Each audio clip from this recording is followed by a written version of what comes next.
Bytzന്റെ Onam special സീരീസിന്റെ last വീഡിയോയിലേക്ക് എല്ലാവർക്കും സ്വാഗതം. ഇന്നത്തെ വീഡിയോ തുടങ്ങുന്നതിന് മുന്നേ തന്നെ wish very very happy Onam. എല്ലാവർക്കും ഹൃദയം നിറഞ്ഞ ഓണാശംസകൾ. അപ്പോൾ ഇന്ന് നമ്മൾ ഉണ്ടാക്കാൻ പോകുന്നത് എന്താണെന്ന് വെച്ച് കഴിഞ്ഞാൽ നമ്മുടെ സദ്യയുടെ ലാസ്റ്റ് ഘട്ടത്തിൽ നമുക്കൊക്കെ ഇഷ്ടമുള്ള പായസമാണ് ഉണ്ടാക്കാൻ പോകുന്നത്. അതും ഒരു വെറൈറ്റി പായസമാണ് ഉണ്ടാക്കാൻ പോകുന്നത്. നമ്മൾ പായസം ഉണ്ടാക്കുന്നത് ഇളനീർ വെച്ചിട്ടാണ്. അതിന് വേണ്ടിയിട്ട് നമുക്കിവിടെ 2 കപ്പ് ഇളനീര് വേണം. ഫസ്റ്റിലത്തെ ഒരു കപ്പ് എന്ന് പറഞ്ഞു കഴിഞ്ഞാൽ നമുക്ക് അടേൻ്റെ ഒക്കെ പീസ് ഉണ്ടല്ലോ, അതുപോലെ നമ്മൾ കട്ട് ചെയ്തെടുത്തേക്കുന്നതാണ്. പിന്നെ ഒരു കപ്പ് നമുക്ക് വേണ്ടത് ഈ ഇളനീരിൻ്റെ വെള്ളം കൂടെ ചേർത്തിട്ട് അരച്ചെടുക്കാനുള്ളതാണ്. പിന്നെ ഈ ഇളനീര് രണ്ടും ആക്ച്വലി നമുക്ക് വേണ്ടത് ഈ പാടപ്പരുവം ഉണ്ടല്ലോ, നമ്മൾ സ്പൂൺ കൊണ്ടൊക്കെ കോരിയെടുക്കാൻ പറ്റുന്ന ആ പരുവത്തിലാണ് വേണ്ടത്. എനിക്ക് ഒരെണ്ണേ ആ പരുവത്തിൽ കിട്ടിയിട്ടുള്ളൂ. ഒരെണ്ണം ഇച്ചിരി ഒന്ന് മൂത്തതാണ്, എന്നാലും കുഴപ്പമില്ല, നമുക്ക് ഉണ്ടാക്കാം. പിന്നെ ഇതൊക്കെ മെയിൻ ഇൻഗ്രീഡിയൻസ് ആണ് കേട്ടോ. ഇതല്ലാതെ നമുക്ക് പഞ്ചസാര, മിൽക്ക് മെയ്ഡ്, കാഷ്യൂസ് ഒക്കെ വേണം. പിന്നെ വേണ്ടത് ഒരു 1/2 കപ്പ് ഒന്നാം പാലാണ് തേങ്ങ. ഇതോടെ അരമുറി തേങ്ങ ഞാൻ ഇളനീരിൻ്റെ വെള്ളം തന്നെ ഒഴിച്ചിട്ട് മിക്സിയിൽ ഒന്ന് ക്രഷ് ചെയ്തിട്ടെടുത്ത തേങ്ങാപ്പാലാണ്. അപ്പോൾ ഇതൊക്കെയാണ് നമുക്ക് ഇളനീർ പായസം ഉണ്ടാക്കാൻ വേണ്ട മെയിൻ ഇൻഗ്രീഡിയൻസ്. അപ്പോൾ നമുക്ക് ആദ്യം തന്നെ ഈ 1 കപ്പ് ഇളനീര് വന്നിട്ട് ഈ ഒരു ഇളനീരിൻ്റെ വെള്ളം കൂടെ ചേർത്തിട്ട് നല്ല പേസ്റ്റ് പോലെ ഒന്ന് അരച്ചെടുക്കാം. അപ്പോൾ നമ്മൾ ഇളനീരിൻ്റെ വെള്ളമൊക്കെ ചേർത്തിട്ട് നല്ല പേസ്റ്റ് രൂപത്തിൽ അടിച്ചെടുത്തിട്ടുണ്ട്. ഇനി നമുക്ക് പ്രിപ്പറേഷൻ സ്റ്റാർട്ട് ചെയ്യാം. പിന്നെ നേരത്തെ മെയിൻ ഇൻഗ്രീഡിയൻസ് പറയുമ്പോൾ ഞാൻ മിസ്സായി പോയൊരു കാര്യമുണ്ട്. നമുക്ക് 2 കപ്പ് നോർമൽ പാലും കൂടെ വേണം പായസം ഉണ്ടാക്കാൻ വേണ്ടിയിട്ട്. ഫസ്റ്റ് നമ്മൾ ഈ പാലാണ് കുറുക്കിയെടുക്കുന്നത്, അതിന് ശേഷം ലാസ്റ്റാണ് നമ്മൾ തേങ്ങാപ്പാൽ ചേർക്കുന്നത്. അപ്പോൾ നമുക്ക് ഫസ്റ്റ് തന്നെ നമുക്ക് 1/2 ലിറ്റർ പാലാണ് ഞാൻ ഇവിടെ എടുത്തേക്കുന്നത്.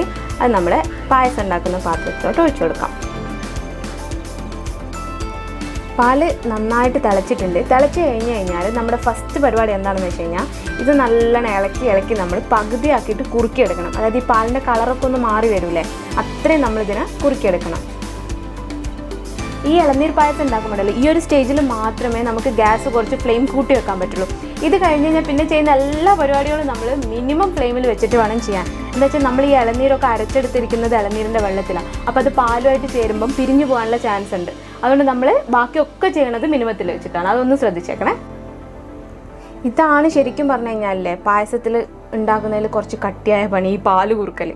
ശരിക്കും ക്ഷീണിച്ച് ഒരു 15 മിനിറ്റ് എടുത്ത് ഏതാണ്ട് നമ്മുടെ പാല് കുറുകി പകുതിയായിട്ടുണ്ട്. ഇതാ കളറൊക്കെ ഇച്ചിരി മാറിയിട്ടുണ്ട്. ഇനി നമ്മൾ എന്താ ചെയ്യുന്നത് വെച്ചാൽ ഇവിടെ ഒന്ന് തണുക്കണേ. ആ ഫുള്ളിൽ വെച്ചേക്കുന്നില്ല, ഒരു 10 മിനിറ്റ് നമ്മൾ മിനിമത്തിൽ വെച്ചിട്ട് ഇതൊന്ന് തണുക്കണം. തണുത്തതിന് ശേഷം നമ്മൾ അരച്ച് വെച്ചിരിക്കുന്ന ഇളനീര് ഇതിൽ ചേർത്ത് കൊടുക്കണം.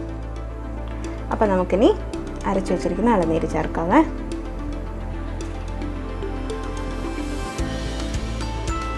അപ്പോൾ ഇളനീര് ചേർത്തിട്ട് ഒന്ന് നന്നായിട്ട് ഇളക്കിയതിന് ശേഷം നമ്മളിതിൽ ഒരു 5 ടേബിൾ സ്പൂൺ പഞ്ചസാര ചേർത്ത് കൊടുക്കുന്നുണ്ട്.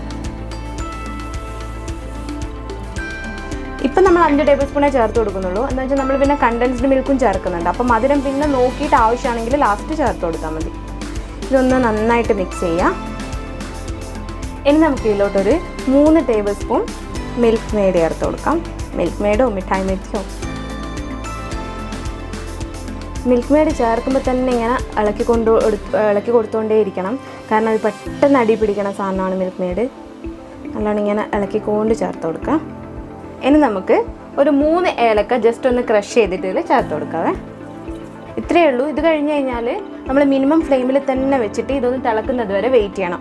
ഫ്ലെയിം നിങ്ങൾ ഒന്നും കൂടെ പറയാണ്, ഫ്ലെയിം കൂട്ടുക ചെയ്യരുത്. കാരണം പെട്ടെന്ന് പിരിഞ്ഞു പോകാനും അടുക്കി പിടിക്കാനും ചാൻസ് ഉണ്ട്. അതുകൊണ്ട് മിനിമം ഫ്ലെയിമിൽ തന്നെ വെച്ചിട്ട് നമ്മളിത് തിളക്കുന്നത് വരെ വെയിറ്റ് ചെയ്യണം. ഇതുപോലെ ചെറുതായിട്ട് തിള വന്നു കഴിഞ്ഞാൽ നമുക്ക് നമ്മുടെ മറ്റേ അടയുടെ പീസ് പോലെ ആക്കി വെച്ച ഇളനീരുണ്ടല്ലോ, അത് ഇതിലോട്ട് ചേർത്ത് കൊടുക്കാം. ഇളനീരിൻ്റെ പീസ് ചേർത്ത് കഴിഞ്ഞാൽ നമ്മൾ ആ മിനിമം ഫ്ലെയിമിൽ തന്നെ ഒരു 5 മിനിറ്റ് ഇതൊന്ന് കുക്ക് ചെയ്തെടുക്കണം. ഇതുപോലെ ഇളക്കി കൊടുത്തുകൊണ്ട്, അല്ലെങ്കിൽ അടിക്ക് പിടിക്കും, ഇളക്കി കൊടുത്തുകൊണ്ട് ഇതൊന്ന് 5 മിനിറ്റ് കുക്ക് ചെയ്തെടുക്കണം. അപ്പോൾ നമ്മൾ ഇളനീരിൻ്റെ കഷ്ണമൊക്കെ ഇട്ടതിന് ശേഷം നമ്മളിപ്പോൾ ഒരു 5 മിനിറ്റ് കുക്ക് ചെയ്തിട്ടുണ്ട്. ഇനി നമ്മൾ ലാസ്റ്റ് സ്റ്റെപ്പിലോട്ട് കിടക്കുകയാണ്. നമ്മൾ തേങ്ങാപ്പാൽ ചേർത്ത് കൊടുക്കുകയാണ്. തേങ്ങാപ്പാൽ ചേർത്ത് കഴിഞ്ഞാൽ പിന്നെ തിളപ്പിക്കൊന്നും വേണ്ട, ജസ്റ്റ് ചേർത്തിട്ട് ഒന്ന് ഇളക്കിയിട്ട് ഓഫ് ചെയ്യാം ഫ്ലെയിം.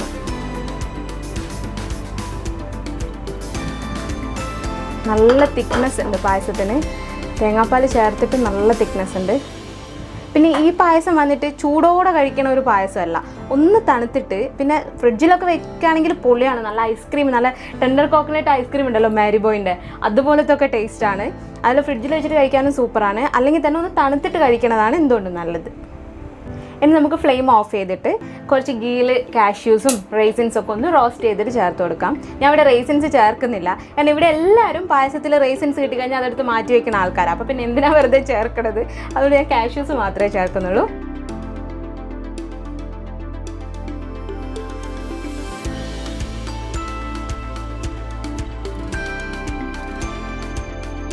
അങ്ങനെ നമ്മുടെ ഓണം സ്പെഷ്യൽ ഇളനീർ പായസം ഇവിടെ റെഡി ആയിട്ടുണ്ട്. ഓണം സ്പെഷ്യൽ എന്നൊന്നല്ല കേട്ടോ, ഏത് ഒക്കേഷനിൽ ഉണ്ടാക്കാനുള്ള നല്ലൊരു വെറൈറ്റി ആയിട്ടുള്ള പായസമാണിത്. ഇപ്പോൾ നമുക്ക് വീട്ടിലൊരു ഗസ്റ്റൊക്കെ വരികയാണെങ്കിൽ നല്ല വെറൈറ്റി ആയിട്ടുള്ള നല്ല ടേസ്റ്റി ആയിട്ടുള്ള പായസമാണിത്. അപ്പോൾ ഞാനൊന്ന് ട്രൈ ചെയ്ത് നോക്കട്ടെ. ട്രൈ ചെയ്ത് നോക്കേണ്ട ആവശ്യമൊന്നുമില്ല, ഞാനിത് മുന്നേ ഉണ്ടാക്കിയിട്ട് കഴിച്ചിട്ടുണ്ട്. സംഭവം നല്ല അടിപൊളിയാണ്.